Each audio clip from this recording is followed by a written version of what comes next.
بسم الله الرحمن الرحيم الحمد لله الصلاة والسلام على خير خلق الله وبعد فأعوذ بالله من الشيطان الرجيم واتقوا فتنة لا تصيبن الذين ظلموا منكم خاصة واعلموا أن الله شديد العقاب. سامعین مکرم حضرات ذی وقار،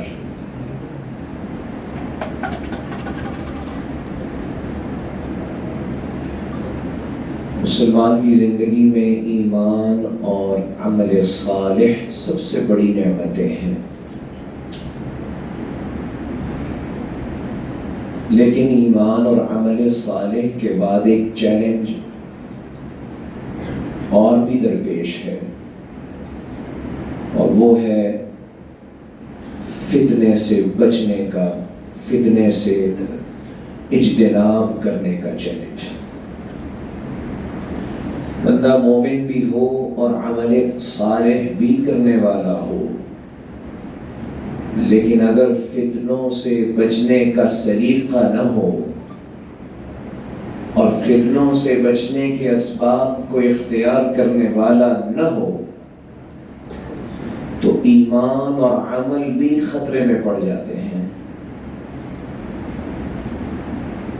میرے اور آپ کے آقا مولا جناب محمد رسول اللہ صلی اللہ علیہ وسلم جو صحابہ کو نماز میں دعائیں سکھاتے تھے، نماز میں فلاں دعا پڑھ لی جائے، فلاں پڑھ لی جائے، ایک دعا وہ ہے جو حضور کو عرش والے نے سکھائی اور فرمایا یا محمد اذا صلیت فقل، اے میرے حبیب جب آپ نماز پڑھیں تو یہ دعا کیا کریں، اللہم انی اسألوک فعل الخیرات، کچھ دوستوں کو یاد ہوگی، وترک المنکرات وحب المساکین، اللہ میں تجھ سے نیکی کرنے کا سوال کرتا ہوں، برائی سے بچنے کا سوال کرتا ہوں، مسکین کی محبت ہو یہ سوال کرتا ہوں۔ اگلا جو جملہ ہے اصل میں اس کو کھولنے کے لیے میں نے یہ دعا آپ کے سامنے، اللہم اذا اردت بعبادک فتنة فاقبضنی الیک غیر مفتون، یہ میرے اور آپ کے آقا مولا کہہ رہے ہیں، سکھانے والے اللہ ہیں اور سکھایا اس کو جا رہا ہے جو ایمان و عمل کا امام ہے۔ اے اللہ جب تو اپنے بندوں کے لیے فتنے کا فیصلہ کر لے، معاشرے میں فتنے پیدا ہونے لگ جائیں، میں یہاں رہنا نہیں چاہتا، مجھے فتنوں سے بچا کر تو اپنے پاس لے جانا۔ معلوم ہوا کہ فتنہ انتہائی خطرناک ہوتا ہے، کوئی شخص ایمان کا پہاڑ کیوں نہ ہو اور عمل کا ستون کیوں نہ ہو، فتنہ اس کو ہلا کے رکھ سکتا ہے۔ اور حضور نے فرمایا صلی اللہ علیہ وسلم بادروا بالاعمال فتنا کقطع اللیل المظلم، ایسی رات جس میں چاند نہیں ہے اور ستارے بھی نہیں ہیں، تاریکی بہت زیادہ ہے، اور رات کا ہر اگلا حصہ جو آتا جا رہا ہے وہ پہلے حصے سے زیادہ سیاہ اور تاریک ہو رہا ہے۔ فرمایا میں فتنوں کو اس طرح آتے ہوئے دیکھ رہا ہوں، عمل کر لو، عمل کر لو، اندھیری رات کی تاریکیوں کی طرح فتنے تم پر آئیں گے۔ یصبح الرجل فیہا مؤمنا ویمسی کافرا، تم صبح حالت ایمان میں ہوگے، شام ہوگی کفر میں جا چکے ہو۔ ایک شخص رات کو بستر پہ جائے گا ایمان کی حالت میں ہوگا، صبح ہوگی دائرہ کفر میں جا چکا ہوگا۔ من یشرف لہا تستشرف ہو. حضور نے فرمایا جو فتنوں کی طرف جائے گا وہ اس کو اپنی لپیٹ میں لے کر ہلاکت کے گڑھے میں گرا دیں گے. جس بات کا احساس جناب رسالت مآب صلی اللہ علیہ وسلم کو ہے، یہ کیسے ممکن ہے کہ ہمیں اس کا احساس نہ ہو؟ ہم تو ایمان و عمل میں بہت پیچھے ہیں، ہم تو ہیں ہی کمزور. اور اللہ کہتے ہیں جو اللہ کی تدبیر سے آنے والے فتنوں سے خود کو بہت متقی سمجھتے ہوئے محفوظ اور معمول سمجھے، یہ اس کے خسارہ اٹھانے کی دلیل ہے. افامنوا مکر اللہ فلا یأمن مکر اللہ الا القوم الخاسرون. سو ضرورت یہ ہے کہ ہمیں معاشرے کے فتنوں کو سمجھنا ہے. سمجھیں گے نہیں، ان کی ہلاکت سے بچنے کے اسباب اختیار نہیں کریں گے، اور اسباب اختیار نہیں کریں گے بچ نہیں سکیں گے. جو آج بچا کچا ایمان و عمل ہے وہ بھی تباہی کے پاتال میں اتر جائے گا. حضرت عمر رضی اللہ تعالیٰ عنہ نے بہت خوبصورت بات فرمائی. لَتُنْقَضَنَّ عُلَى الْإِسْلَامِ عُرْوَةً عُرْوَةً. کہتے ہیں اسلام ایک زنجیر اور چین کی طرح ہے. جس طرح زنجیر کی ایک کڑی دوسری میں اور دوسری تیسری میں اور تیسری چوتھی میں داخل ہوتی ہے، ہر کڑی دوسری کو مضبوط کر رہی ہوتی ہے، فرمایا اسلام بھی اسی طرح ایک زنجیر ہے. اس کی ایک کڑی دوسری میں، ایک وقت یہ آئے گا کہ ایک ایک کڑی اور حلقہ کر کے یہ ساری زنجیر ٹوٹ جائے گی. کیسے ہوگا؟ فرمایا اذا نشأ فی الاسلام من لم يعرف الجاہلیہ. جب امت میں ایسے لوگ پیدا ہوں گے جن کو ایمان کا پتہ ہوگا، عمل کا پتہ ہوگا، دین کا پتہ ہوگا، لیکن دین کے خلاف، ایمان کے خلاف شیطان نے جو منصوبہ اور چال بنا رکھا ہے، اور اس دور میں شیطان کے اہل ایمان پہ جو حملے ہیں اور ان حملوں کی جو نوعیتیں ہیں، جب یہ ان کو نہیں جانے گا یہ دین کو ایک ایک کڑی کر کے توڑ کے رکھ دے گا. سو نقصان اس کا نہیں ہے جو دین پہ نہیں چل رہا، نقصان اس کا ہے جو دین پر ہوتے ہوئے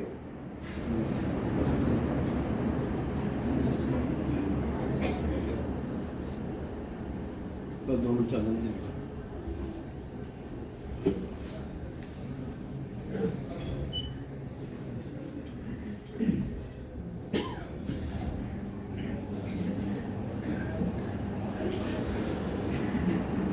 دین پہ ہوتے ہوئے فتنوں سے جو شخص بچتا نہیں ہے وہ حضور صلی اللہ علیہ وسلم کے اس فرمان کو سمجھ لے، ان السعید لمن جنب الفتن.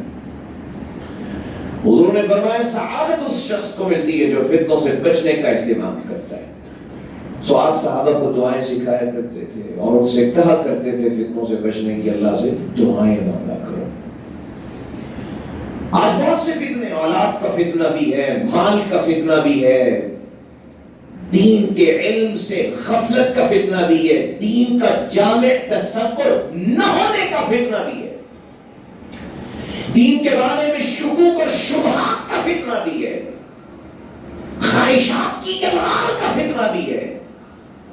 لیکن سب سے بڑا فتنہ وہ ہے، پوری انسانی تاریخ میں انسان کو یہ فتنہ ایسے حملہ آور نہیں ہوا جیسے آج ہو رہا ہے، اور وہ فتنہ ہے دنیا اور اس کی ڈیولپمنٹ کا فتنہ.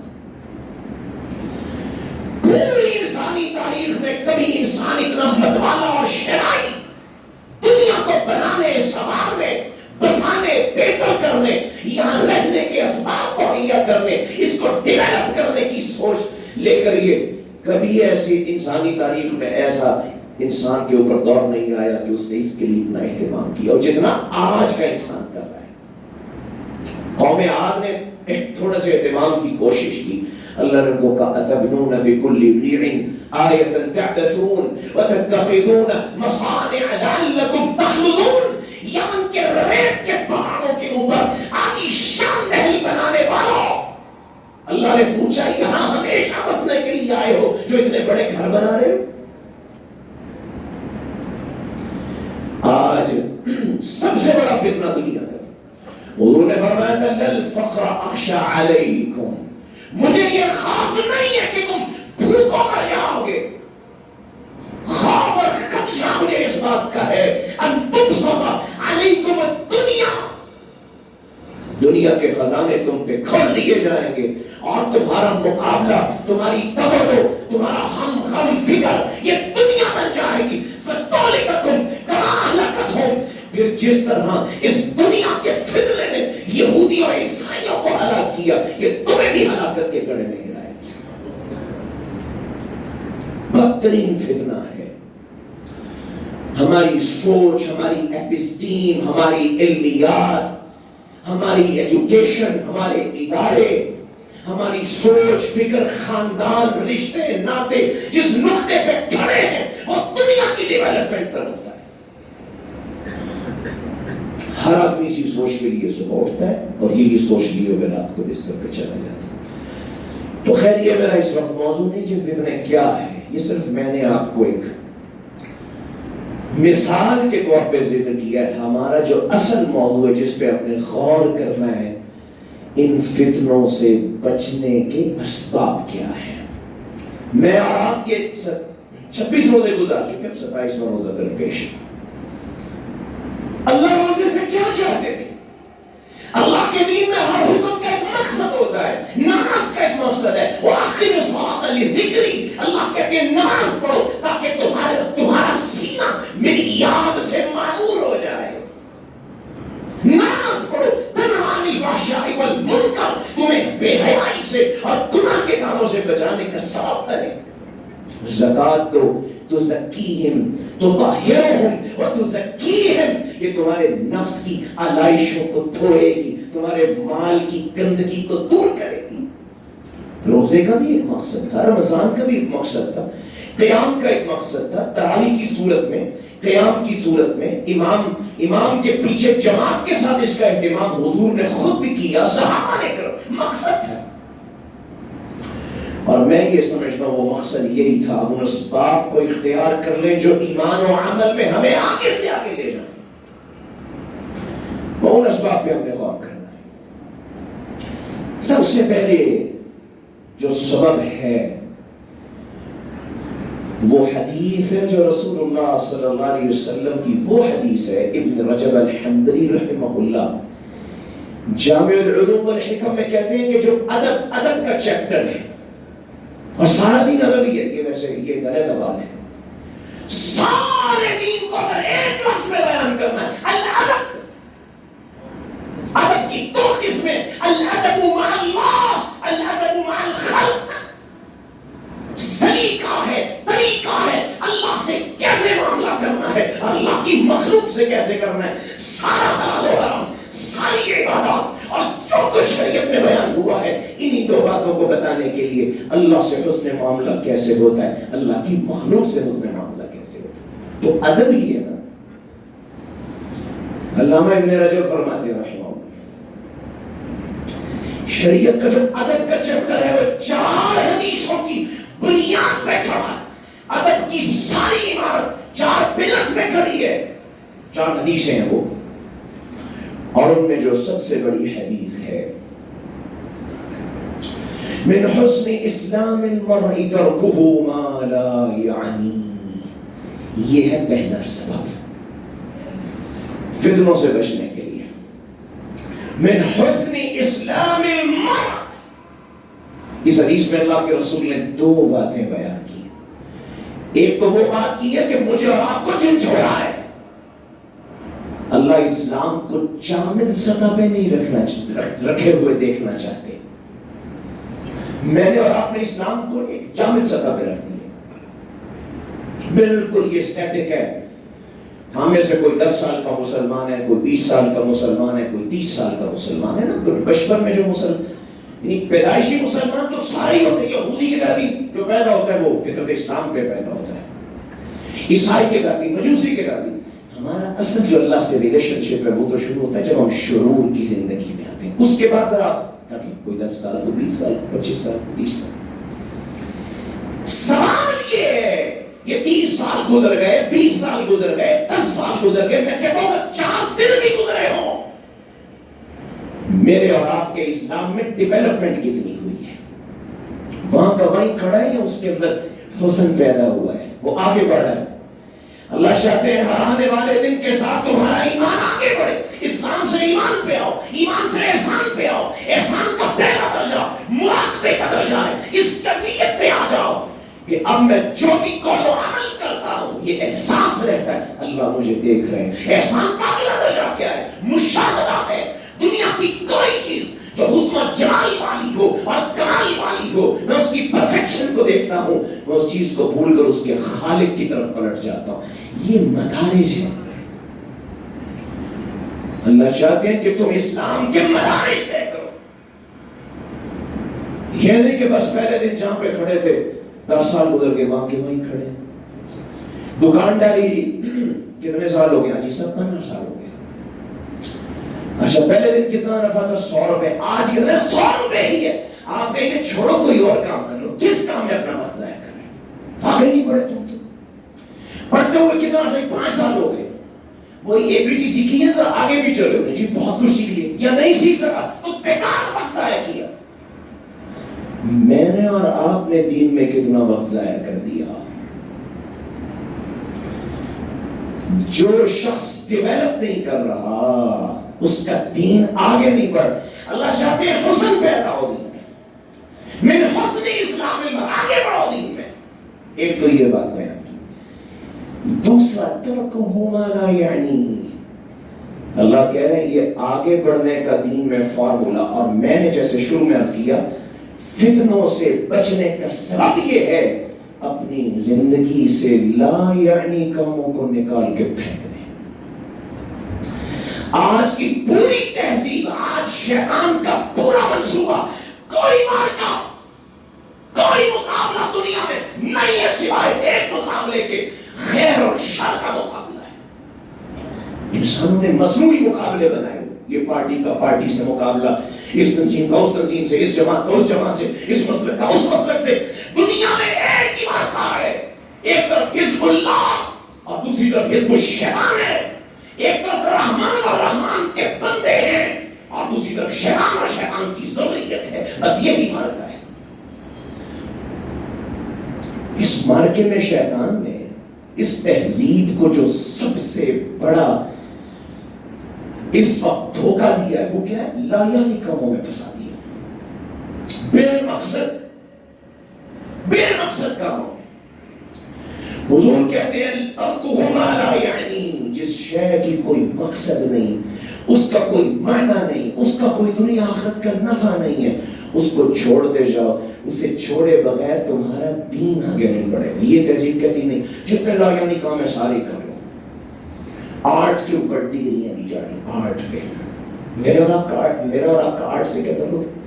اللہ کہتے ہیں انسان کی 4 بنیادی ضرورت، لوگوں نے کہا نا 3 ہے، روٹی کپڑا مکان، قرآن نے کہا 4 ہے۔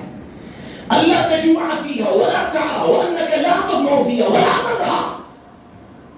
اللہ کہتے ہیں کھانا کھائے، پانی پیے، لباس ہو جائے، رہنے کے لیے جگہ مل جائے۔ اللہ کہتے ہیں 4 انسان کی بنیادی ضرورت ہے۔ ہم نے جو دنیا میں نظام کھڑا کیا ہے اس میں ان 4 ضرورتوں کو پورا کیا ہے۔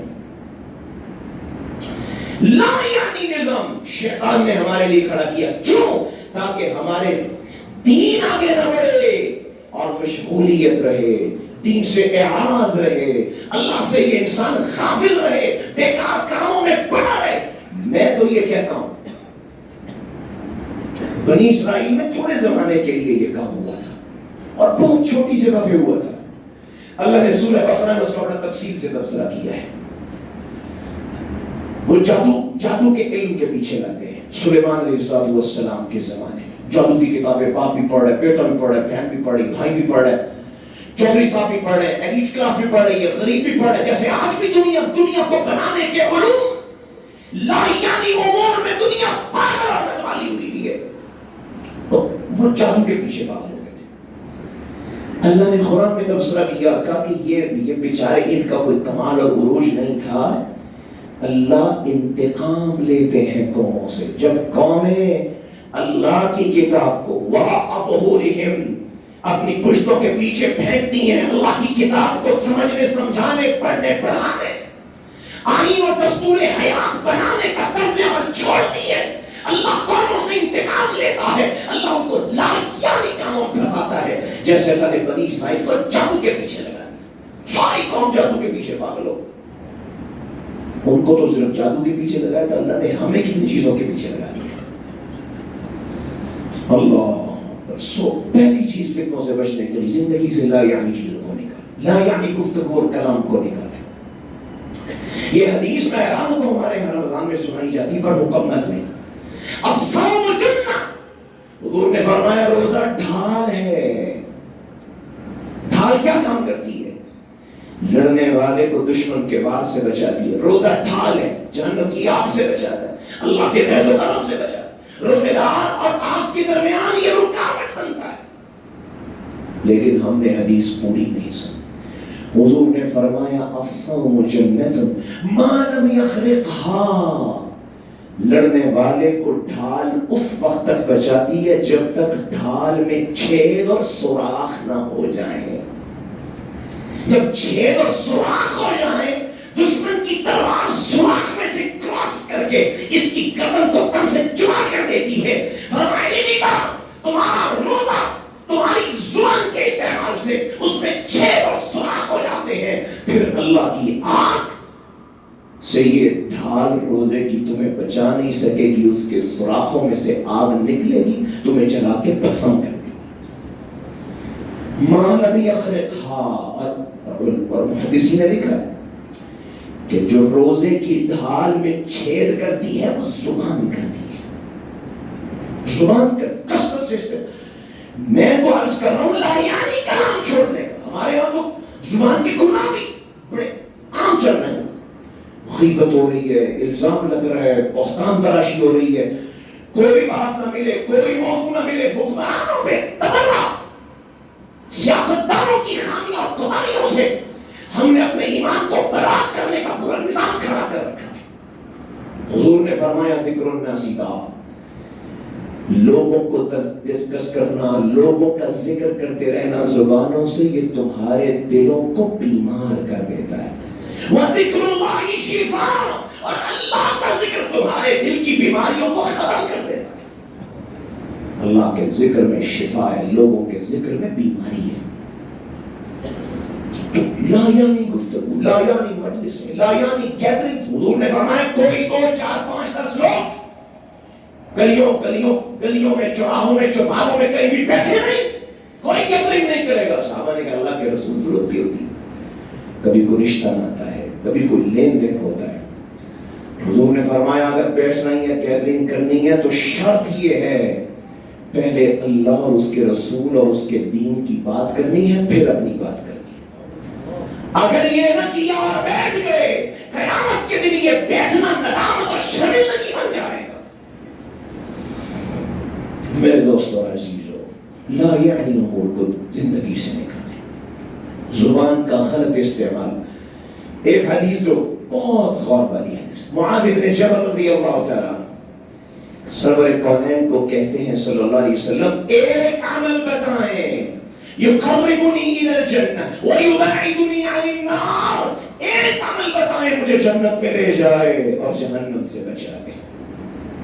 حضور نے فرمایا معاذ اتنا مشکل سوال کرتے ہو؟ اللہ نے تو جنت میں جانے اور جہنم سے بچنے کے لیے عمل کا پورا نظام دیا ہے، تم کہتے ہو ایک عمل بتائیں جو جنت میں لے جائے اور جہنم سے بچا لے؟ کہ جی فرمایا ٹھیک ہے، اللہ جس کے لیے آسان کر دے، آسان ہوتا ہے اپنے بات کو سمجھ کے جانا۔ حضور نے پہلے 3 باتیں بتائی، فرمایا پتہ اللہ کی جنت پانے اور جہنم سے بچنے کے لیے کیا ہوتا ہے؟ تعبد اللہ ولا تشرکوا بہ شیئا، اللہ کی بندگی کرنی ہے، شرک نہیں کرنا، نماز پڑھنی ہے، روزہ رکھنا ہے، حج کرنا ہے اور زکات دینی ہے۔ 5 چیزیں اسلام کے 5 اور کام گنا دیتا، جنت تو ایسے ہی ملتی ہے۔ تو میں معاذ تمہیں بتاؤں کہ خیر کے اور دروازے بھی ہیں جن سے گزرنا ضروری ہے جنت میں جانے کے لیے۔ جی رسول اللہ بتائیے۔ کہا نفلی روزہ رکھنا ہے، صدقہ نفلی کرنا ہے۔ جو نفلی صدقہ کرتا ہے وہ نفلی صدقہ گناہوں کو ایسے ہی مٹاتا ہے جیسے پانی آگ کو بجھا دیتا ہے. لوگ سو رہے ہو تہجد کی نماز میں، رات کو اللہ کے سامنے کھڑے ہونا ہے، یہاں سے گزرو گے جنت کے لیے. میرا سوال تو تھا کہ ایک رکعت ملے گا. میں تیسری بات بتاؤں تو میں سارے دین کا خلاصہ کروں؟ جی کر دیجئے. فرمائے کہ عمارت کو سوچو، بنیاد اسلام ہے، ستون نماز ہے، اور بلندی جہاد فی سبیل اللہ ہے. اب میں اس کو سارے کو سمرائز کر کے پھر اگلی بات ہے. توحید کو بھی ذکر کر دیا، 5 وقت نماز فرضی کو ذکر کر دیا، زکات فرضی کو ذکر کر دیا، رمضان کے روزے ذکر کر دیے، حج بیت اللہ ذکر کر دیا، نفلی صدقہ ذکر کر دیا، نفلی روزے ذکر کر دیے، نماز تہجد ذکر کر دی، پھر اسلام کی ساری بنیادوں کو ذکر کر دیا، نماز کے ستون کو ذکر کیا، جہاد فی سبیل اللہ کو ذکر، رہ کچھ نہیں گیا. سارا دین رسول کائنات نے خلاصہ کر کے معاذ کے سامنے رکھا. کہا آؤ تمہیں میں تمہارے سوال کا جواب دیتا ہوں. الا ادلک بملاک ذلک کلہ، یہ جو کچھ ہے توحید، نماز، روزہ، جہاد فی سبیل اللہ، یہ سارا نظام جس نقطے کے گرد گھومتا ہے. ملاک عربی میں دل کو بھی کہتے ہیں، عربی میں کہا جاتا ہے القلب ملاک الجسد. دل جو ہے یہ انسانی وجود کا سب سے مرکزی عنصر ہے. کسی بھی چیز کا جو سب سے مرکزی رکن ہوتا ہے نا، اس کو ملاک کہتے ہیں. اور ملاک عربی زبان میں جو چکی ہوتی ہے جس کے 2 پارٹ ہوتے ہیں، جس کو گھمایا جاتا ہے، اس چکی کے درمیان میں جو مرکزہ لگا ہوتا ہے، جس سلائی پہ وہ گھوم رہی ہوتی ہے، اس کو بھی ملاک کہتے ہیں. اس کو گرا دیں، پارٹ دونوں گر جائیں گے، وہ تو گھومے گے نہیں چلیں گے. حضور نے فرمایا دین کا یہ سارا نظام توحید سے لے کے جہاد تک جو کچھ بتایا ہے، جس نقطے کے گرد گھوم رہا ہے، آج اس کو بتلاؤں، وہ ایک ہی عمل ہے جس کا تم نے سوال کیا. حضور نے منہ کو کھولا، زبان کو نکالا اور یوں پکڑ کے کہا کف علیک ھذا، اپنی زبان کو کنٹرول کر لے. معاذ تو آنکھیں کھل گئی کہ اللہ کے رسول جنت جہنم کے فیصلے زبان پہ ہوں گے. فرمایا ثقلت کا امک یا معاذ، معاذ خدا فہم و بصیرت کے دروازے تجھ پہ کھول دے. هل يكب الناس في النار على وجوههم الا حصائد السنتهم. حضور نے فرمایا لوگوں کو جہنم کے کڑوں میں گرانے والی زبان سے بڑی کوئی چیز نہیں ہوگی. کثرت کلام، لا یعنی گفتگو. آج کل جو آؤٹ اسپوکن ہے وہ زیادہ جینیس سمجھا جاتا ہے. ہر لا یعنی کام ہماری زندگی میں شیطان نے داخل کیا، کئی فتنوں سے بچ نہ جائے، ایمان و عمل میں آگے نہ بڑھ جائے. اور ہمیں سب سے زیادہ ناراض نہیں ہونا، سب سے زیادہ لا یعنی چیزوں میں پھنسانے کے لیے شیطان نے جو ہمیں ڈیوائس دیا اس کا نام ہے موبائل. نکالو اس کو، ایک گیم کھیل رہا ہے، دوسرا دوسری کھیل رہا ہے، تیسرا تیسری کھیل رہا ہے، پھر گیم میں کمپٹیشن چل رہا ہے، کمپٹیشن کے بعد لیولز چل رہے ہیں. دوسرا کہتا ہے یوٹیوب کھولو، تیسرا کہتا ہے فیس بک کھولو، چوتھا کہتا ہے چلو ٹائم ہی بہت ہے. ویسے نیٹ پہ سرچ کرتے رہتے ہیں، کبھی یہ دیکھو کبھی وہ دیکھو. یہ لا یعنی ایسے نہیں، یہ کوئی حادثہ تھوڑی ہوا کہ اچانک موبائل پیدا ہو گیا. شیطان منصوبہ کر رہا ہے. وَلَأُذِلَّنَّهُمْ، شیطان نے اللہ کو چیلنج کیا تھا. اس چیلنج کے بعد میں اور آپ اللہ کے انشاءاللہ حزب اللہ کے گروہ میں ہونے والے. ہم غفلت میں ہو سکتے ہیں، شیطان ایک لمحے کے لیے غافل نہیں ہوا، وہ اپنے منصوبے پہ کھڑا ہے. آپ کیا سمجھتے ہیں؟ اور ہمارے ہاں کچھ ایسے لوگ ہیں جن کو حضور نے فرمایا دعات الی ابواب جہنم، کچھ ایسے ظالم و ذل لوگوں کو گمراہ کرنے والے. حضور نے فرمایا کہ دین کے داعی نہیں ہے، یہ جہنم کے دروازوں کی طرف لوگوں کو بلانے والے ہیں. وہ کہہ رہے نہیں نہیں، یہ تو انگریزوں نے تمہاری خدمت کر دی ہے موبائل بنا کے. کوئی ایسی خوش فہمی میں رہنے کی ضرورت نہیں ہے. شیطان منصوبے بنا رہا ہے اور اس نے کہا تھا میں آگے سے بھی حملہ کروں گا، پیچھے سے بھی، دائیں سے بھی، بائیں سے بھی. اس کا معنی ہے اور حملہ کر رہا ہے. ابن عباس فرماتے رضی اللہ عنہ آگے سے کرنے کا مطلب کیا ہے؟ ہمارا منہ آخرت کی طرف ہے، آخرت کے بارے میں شکوک شبہات کوئی نہیں، یہی رہنا ہے، یہی رہنا ہے۔ آخرت کس نے دیکھی ہے؟ جو سودا نفع کا ہوتا ہے وہ نقد کا سودا ہوتا ہے، ادھار کا سودا نفع کا نہیں ہوتا۔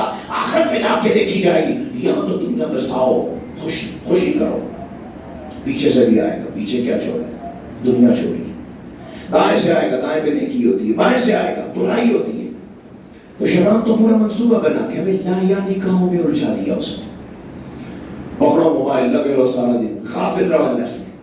ان الذين لا يرجون لقاءنا ورضوا بالحياة الدنيا واطمأنوا بها، اللہ نے 3 باتیں بیان کی ہیں جو اللہ سے ملنا نہیں چاہتا، یہ وہی ہوتا ہے۔ دوسری بات، رضوا بالحیات الدنیا، دنیا کی زندگی کی نعمتوں اور یہاں کی کر و فر اور یہاں کی چمک دمک سے وہ بڑا خوشی محسوس کرتا ہے۔ تیسری بات، واطمأنوا بها، بس اوقات ہوتا ہے ہمیں خوشی ہوتی ہے لیکن دل ملامت کر رہا ہوتا ہے، نہیں یہ ٹائم ضائع ہو رہا ہے ہمارا، یہ غلطی ہو رہی ہے۔ نہیں، واطمأنوا بها، اطمینان بھی پورا ہے، جو ہاں یہ کر رہے یہی کرنا چاہیے تھا۔ اللہ کہتے ہیں وَهُمْ عَنْ آيَاتِنَا غَافِلُونَ، جو دنیا کی چیزوں میں کھو جاتا ہے، اللہ سے غافل ہونا اس کا لازمی نتیجہ ہے۔ کوئی کہے میں دنیا میں بھی لگا رہا ہوں، اللہ بھی نہ بھولے، یہ ممکن نہیں ہے۔ رسول اللہ صلی اللہ علیہ وسلم نے اللہ کو کہا تھا اللہ میں ایک دن کھانا چاہتا ہوں، ایک دن بھوکا رہنا چاہتا ہوں۔ صحابہ نے کہا یہ کیا بات ہوئی؟ پیغمبر نے کہا جس دن کھانا ملے گا شکر کرنے کا سلیقہ آئے گا، جس دن نہیں ملے گا صبر کرنے کا حوصلہ پیدا ہوگا۔ دنیا بھی رہے، خواہش پرستی بھی ہو، اس کو ڈیولپ کرنے، سنوارنے، بنانے کے جذبے پروان چڑھتے ہیں اور آخرت کی تلاش ممکن نہیں ہے۔ حضور کو اللہ نے کہا تھا بادشاہ نبی بننا ہے یا غلام رسول بننا ہے؟ حضور نے کہا اللہ میں بادشاہ نبی نہیں غلام رسول بننا چاہتا ہوں۔ اللہ زندہ رکھنا ہے، مسکینی میں رکھنا، موت آئے مسکینی میں، اللہ اٹھوں تو مسکینوں کے ساتھ حشر و کون کہہ رہے ہیں جناب محمد رسول اللہ صلی اللہ علیہ وسلم۔ تو لاحیانی چیزوں میں ہو جاتی ہے۔ ہمارا تو کام یہ، اب یہ رمضان آیا، اللہ نے بھوکا رکھا، کیوں رکھا؟ اور ہر علاقے کے لوگوں کو ان کے حساب سے بھوکا رکھا۔ ٹھنڈے علاقے کے لوگوں کو تھوڑی دیر بھوکا رکھا، تھوڑی دیر ضرورت۔ گرم علاقے کے لوگوں کے اندر گرمی زیادہ ہے نا، جذبات میں گرمی، عقل میں گرمی، دماغ میں گرمی، زیادہ بھوکا رکھنا پڑے گا کام ڈاؤن کرنے کے لیے، زیادہ بھوک کاٹو ذرا۔ تمہارے نفس کا یہ گھوڑا اور حیوان ذرا مان پڑے۔ ہم نے کہا نہیں، افطار پارٹیاں، افطار بوفے، سحری کے جو ہے وہ بڑے بڑے کھانے، پوری انسانی تاریخ میں اتنے ہوٹل، اتنے مطاعم، کھانے کے اڈے اور کھانے کی جو ہے ورائٹی پوری انسانی تاریخ میں کبھی اتنی نہیں تھی جتنی آج آپ کو نظر آتی ہے۔ جیسے ساری زندگی کھانے پر ہی کھڑی۔ حضور نے فرمایا ما من آدمی ویان شر من بطن، آدم کا بیٹا اپنے پیٹ سے زیادہ بدترین برتن کوئی نہیں دھوتا۔ یہ تو چند لقمے کھائے یقین صلبہ، کمر کھڑی رہے، بہت کھانا چاہتا ہے، معدے کے 3 حصے کرے، کھانے کے لیے اور پینے کے لیے اور ایک کو سانس کے لیے رکھے۔ تو لا یعنی کھانا، لا یعنی سونا، لا یعنی گھومنا، لا یعنی پھرنا، ساری قوم۔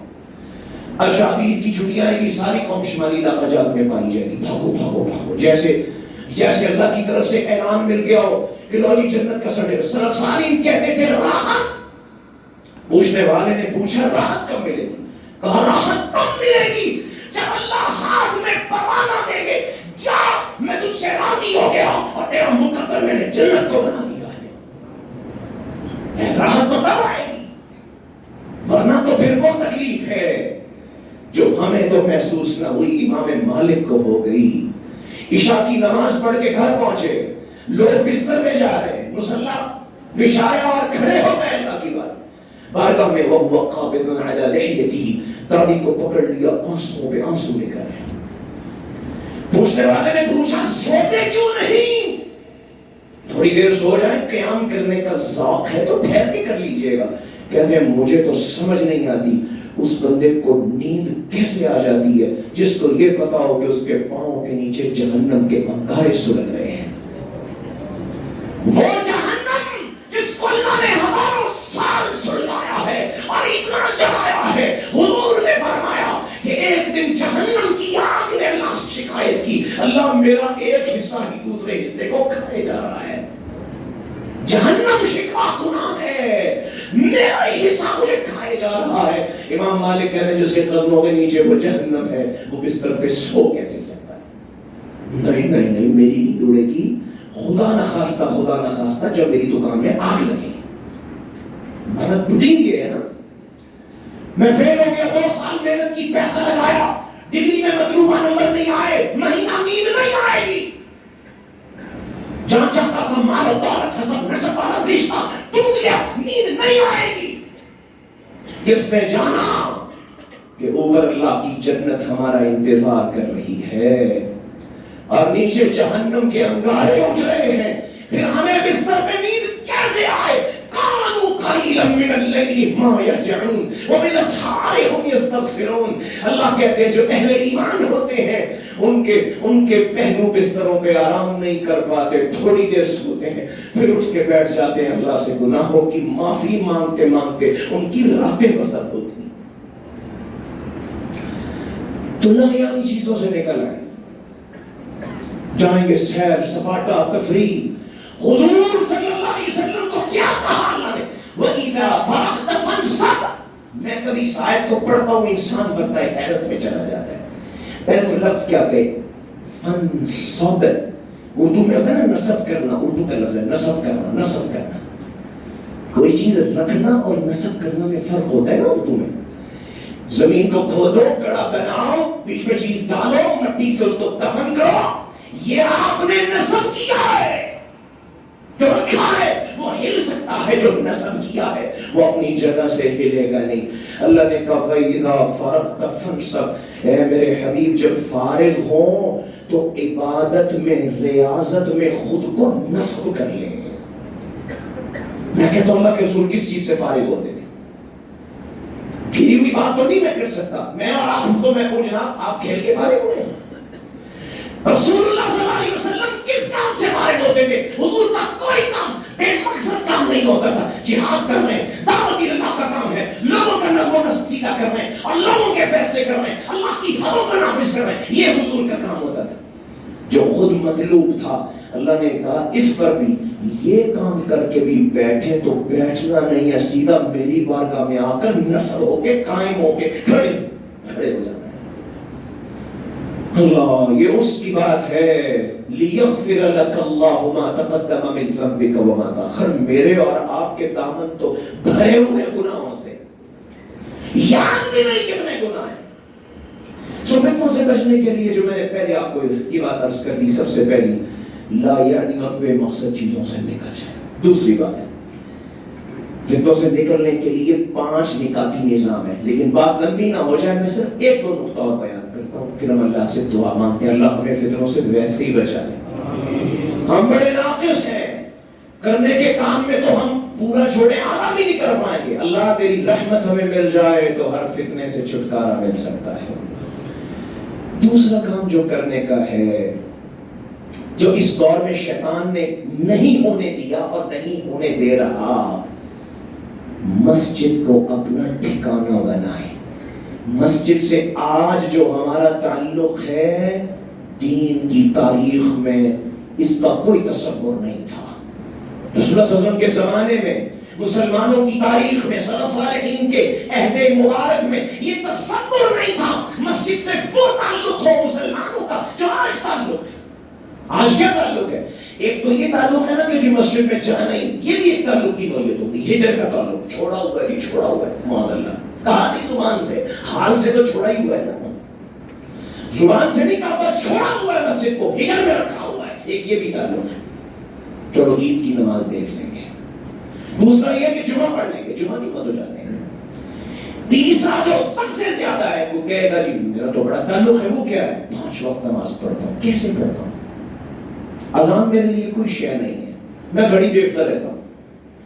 جب نماز کا وقت ہوگا ٹھک ٹھک بھاگا آؤں گا, وضو کروں گا, جلدی نماز کے 4 رکعتیں 3 رکعتیں 2 رکعتیں پڑھوں گا, اور جو سلام پھرے گا ایسے لائن لگی ہوگی, جوتوں والی جگہ پہ رش لگا ہوگا, بھاگو جیسے معاذ اللہ مسجد میں کوئی گولیاں چلنے لگی, سب بھاگ رہے.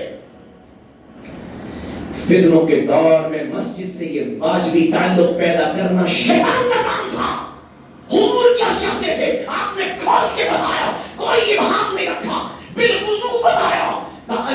المسجد بیت کل تقی، میں کہتا ہوں یہ جملہ یاد کر کے جائیں آج کی رات میں، المسجد بیت کل تقی، حضور نے فرمایا مسجد ہر متقی کا گھر ہوتی ہے، مسجد ہر متقی کا بیت، باتا یبیت عربی میں رات گزارنے کو کہتے ہیں، بیت وہ جگہ جہاں آ کے آپ بھول جاتے ہیں کہ میں نے باہر بھی جانا ہے، سارا دن باہر سے رخ ہوتا ہے گھر کی طرف، گھر جانا ہے، یعنی آپ کا اینڈ آپ کا گھر ہوتا ہے، اختتام آپ کی سرگرمیوں کا آپ کے گھر میں ہوتا ہے، گھر جاتے ہیں سکون اور راحت کر کے ٹھہر جاتے ہیں۔ حضور نے فرمایا جو تقوی والا ہے اس کے ٹھہراؤ کی جگہ اللہ کا گھر ہوتا ہے، اور اس دور میں جس نے اپنے تقوی کو چیک کرنا ہے حضور کی اس تصادیق میں رکھے، اگر مسجد اس کا گھر ہے وہ متقی ہے، اگر مسجد اس کا گھر نہیں ہے، اس کا مسجد سے پانچویں تعلق ہے تو وہ تقوی میں کمزور چل رہا ہے۔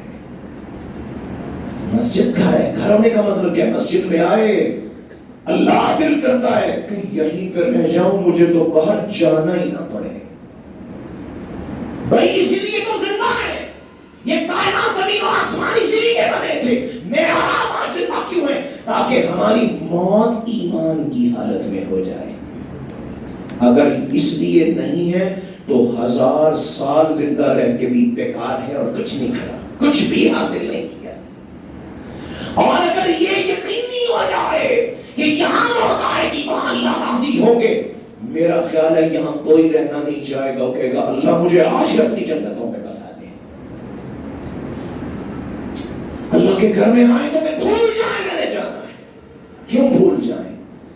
حضور نے فرمایا سمع اللہ، اور صحابہ کی ایک مثال دے کے یہ آخری حدیث عرض کر رہا ہوں، عبداللہ بن عمر کہتے ہیں رضی اللہ عنہ، ہم نے مغرب کی نماز سرور کونین کے ساتھ پڑھی، اور صحابہ کی نماز کیسی ہوتی تھی وہ تو چلے لمبا موضوع ہے، صحابہ کے شاگرد سعید ابن مسیب کہتے ہیں اور میری نماز سنو، 30 سال میری زندگی کے ریکارڈ پر ہیں، وفات بھی ہوتی ہے، خوشی بھی ہوتی ہے، غمی بھی ہوتی ہے، طوفان بھی آتا ہے، آندھی بھی آتی ہے، یخبستہ ہوائیں بھی چلتی ہیں، تیز و تند آندھیاں بھی آتی ہیں، کہتے 30 سال میں کوئی ایک نماز بھی ایسی نہیں آئی مؤذن نے اذان دی ہو اور سعید اس سے پہلے مسجد میں موجود نہ ہو۔ یہ صحابہ کا شاگرد ہے، صحابہ کیا ہوں گے؟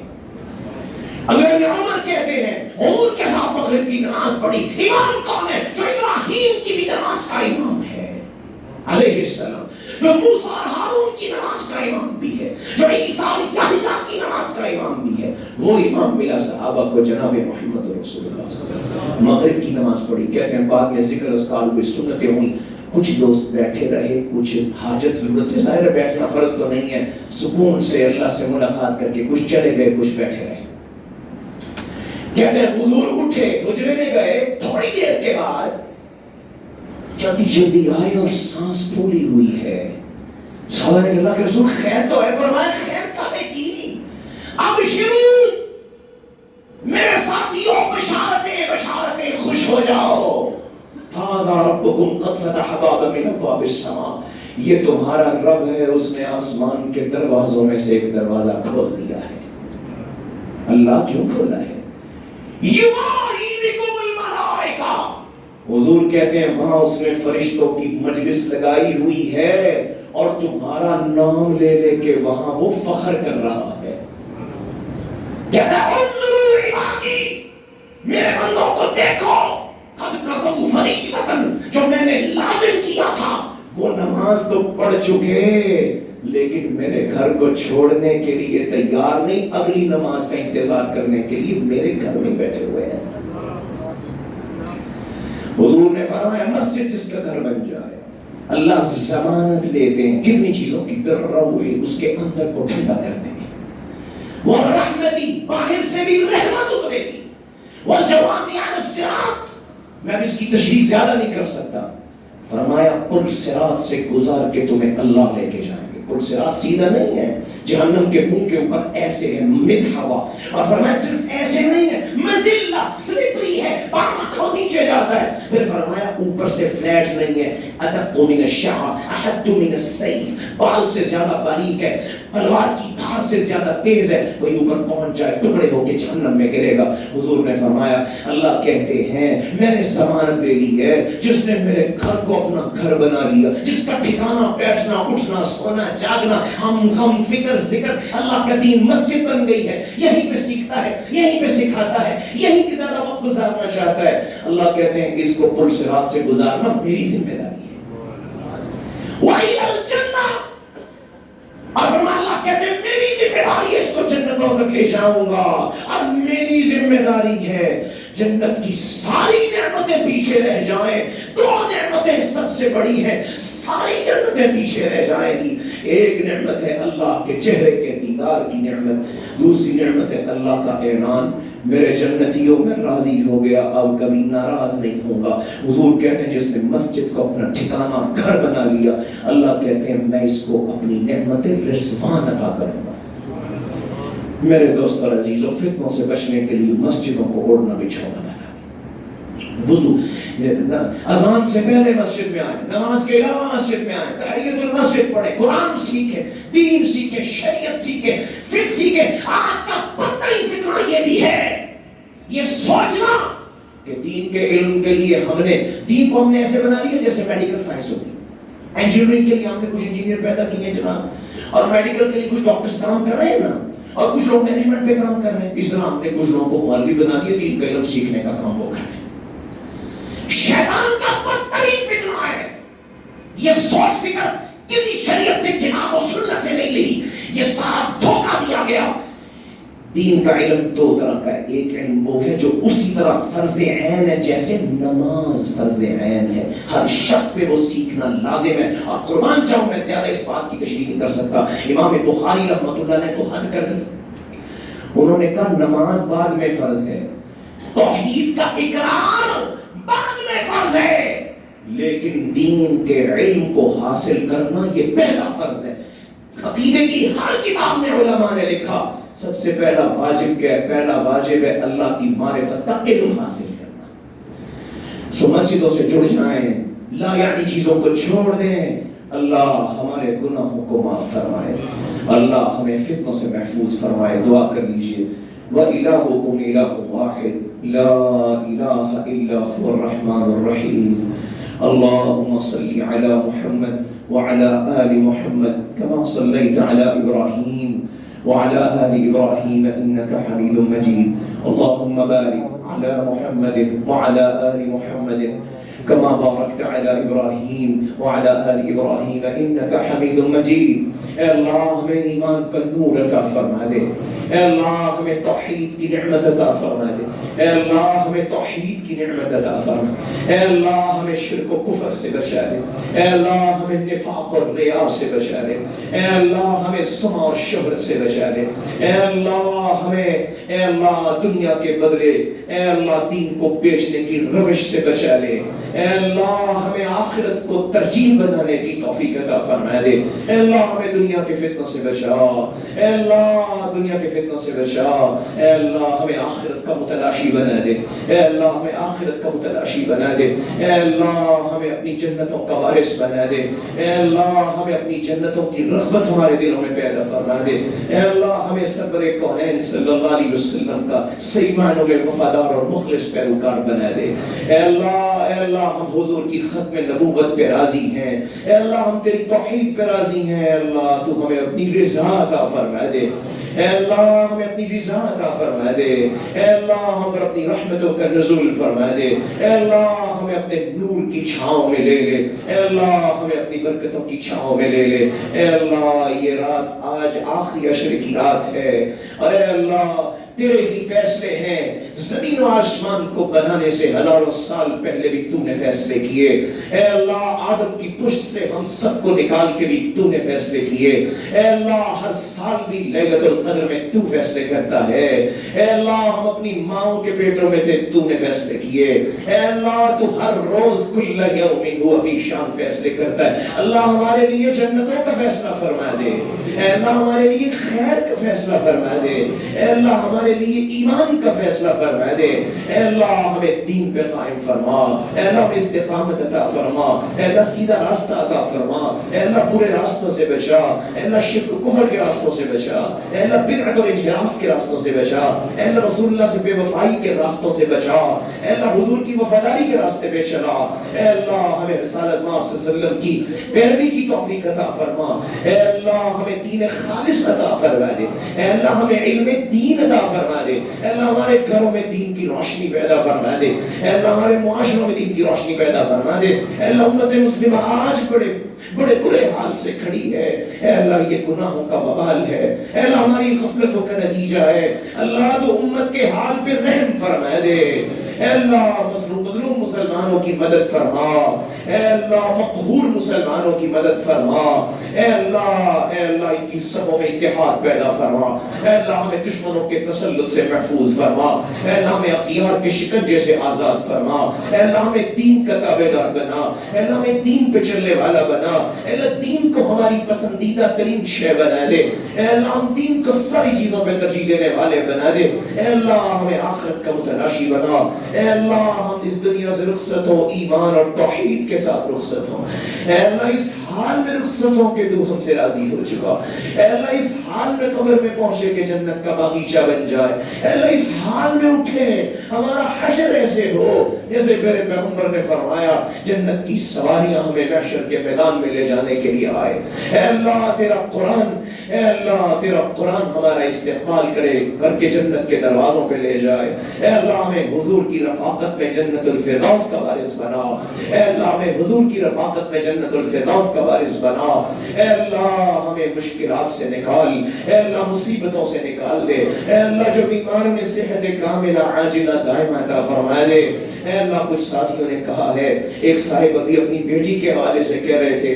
کچھ لوگوں نے اپنی والدہ کا کہا اللہ تو سب کو صحت کاملہ عاجلہ دائمہ عطا فرما، اے اللہ تو نا امیدی کو ختم کر کے اے اللہ امید پیدا فرما دے، خیر پیدا فرما دے، اے اللہ جو پریشان حال ہے ان کی پریشانیاں دور فرما، اے اللہ جو بے اولاد ہے انہیں نیک صالح اولاد عطا فرما، اے اللہ جن کی اولاد ہے اسے نیک صالح بنا دے، اے اللہ اولادیں بگڑ رہی ہیں اللہ اولادوں کو نیک صالح بنا دے، اے اللہ ہماری بچیوں کو نیک صالح بنا، اے اللہ عفت اور حیا کا پیکر بنا، اے اللہ ہماری بچیوں کو دیندار بنا دے، اے اللہ ہماری بچیوں کو شریعت اور دین کا تابع بنا دے، اے اللہ انہیں صحابیات کی سیرت والا بنا دے، اے اللہ ازواج مطہرات امہات المؤمنین کی سیرت والا بنا دے، اے اللہ ہمارے لڑکوں کی اصلاح فرما دے، جوانوں کی اصلاح فرما دے، اے اللہ ان اولادوں کو ماں باپ کی آنکھوں کی ٹھنڈک بنا دے، ان اولادوں کو ماں باپ کے لیے صدقہ جاریہ بنا دے، اے اللہ ہمیں نیکیوں کی توفیق عطا فرما، اے اللہ صدقہ جاریہ کی توفیق عطا فرما، اے اللہ ہمارے والدین ہمارے اکابر جو دنیا سے ایمان کے ساتھ رخصت ہو گئے اللہ ان کو اپنی بڑی جنتوں میں داخل فرما لے، اے اللہ ان کی خطاؤں سے درگزر فرما، اللہ ان کے درجات کو بلند فرما، اے اللہ ہم سب کو جہنم سے آزاد فرما لے، اے اللہ تیرے حبیب کی زبان سے یہ وعدہ ہے، تیرے حبیب کی زبان سے سچی زبان کائنات میں کوئی نہیں ہوئی ہے، اے اللہ تیرے حبیب نے کہا ہے تو رمضان کی ہر رات میں اور ہر دن میں جہنم سے آزادیاں بانٹتا ہے، اللہ ہم سب مل کر تجھ سے جہنم سے آزادی کا سوال کرتے ہیں، اے اللہ ہماری گردنوں کو جہنم سے آزاد فرما دے، اے اللہ ہماری گردنوں کو جہنم سے آزاد فرما دے، اے اللہ ہمارے وجودوں کو جہنم پہ حرام فرما دے، اے اللہ ہمارے وجودوں کو جنت کے لیے خاص فرما دے، اے اللہ ہم ناتواں ہیں، اس قابل نہیں ہے تجھے حساب دے سکے، اللہ بغیر حساب کے جنتوں میں لے جا، اے اللہ اس قابل نہیں ہے تیرے سامنے کھڑے ہو تیرے سوالوں کا جواب دے سکیں، اے اللہ ہم اپنے عملوں کی بنیاد پہ تیری جنت کو پا سکیں یہ ممکن نہیں ہے، اللہ اپنی رحمتوں سے ہمیں جنتوں میں داخلہ عطا فرما، اے اللہ ہمیں اپنی رحمتوں کا وارث خالص بنا دے. اے اللہ بغیر حساب کے جنتوں میں لے جا. اے اللہ محشر کی رسوائیوں سے بچا لے. اے اللہ ہم سب دنیا کی رسوائیوں سے بچنا چاہتے ہیں. اللہ تو دنیا و آخرت کی ہر رسوائی سے بچا. اے اللہ ہر شرمندگی سے بچا. اے اللہ ہر اعزاز عطا فرما, ہر ذلت سے بچا. اے اللہ ہر عروج اور رفعت عطا فرما. اے اللہ کامیابی اور کامرانی عطا فرما. اے اللہ دین کے نفع عطا فرما, آخرت اور دنیا کے نفع عطا فرما. اے اللہ ہر نقصان سے بچا لے. اللہ ہمیں حزب اللہ میں رہنے کی توفیق عطا فرما دے.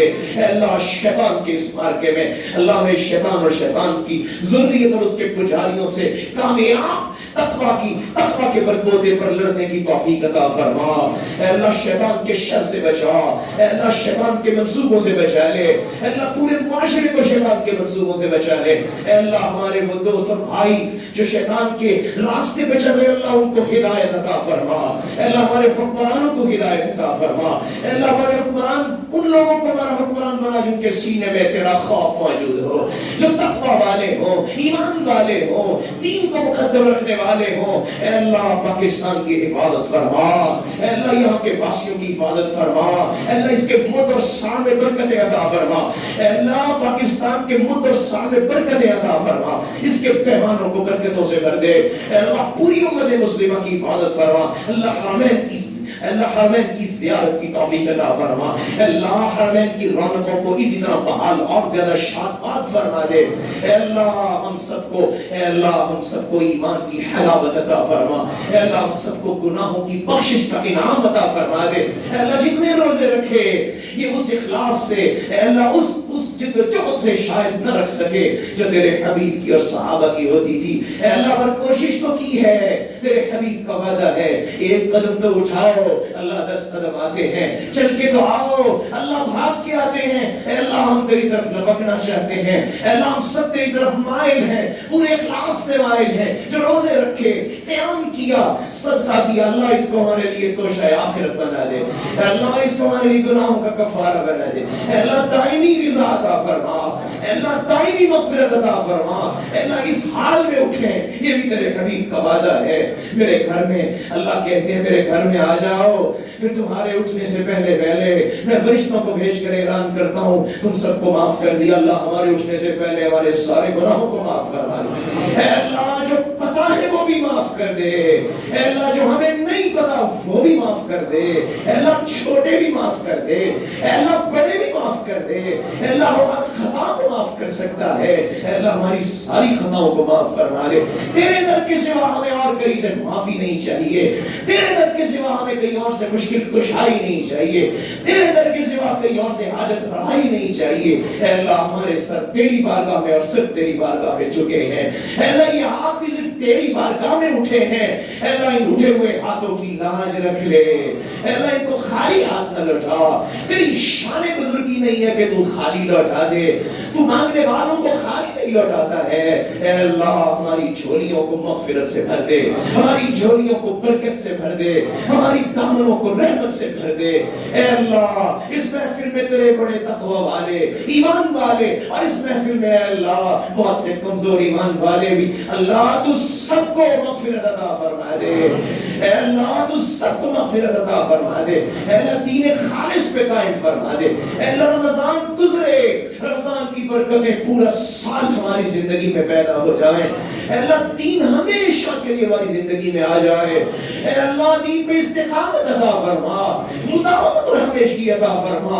اے اللہ ہمیں فتنوں سے بچا لے. اے اللہ ہمیں فتنوں سے بچا لے. اے اللہ ایمان کا عروج عطا فرما, ایمان کے اگلے درجے عطا فرما, عمل کے اگلے درجے عطا فرما. اے اللہ ہمیں اپنے حبیب کی شفاعتیں عطا فرمانا.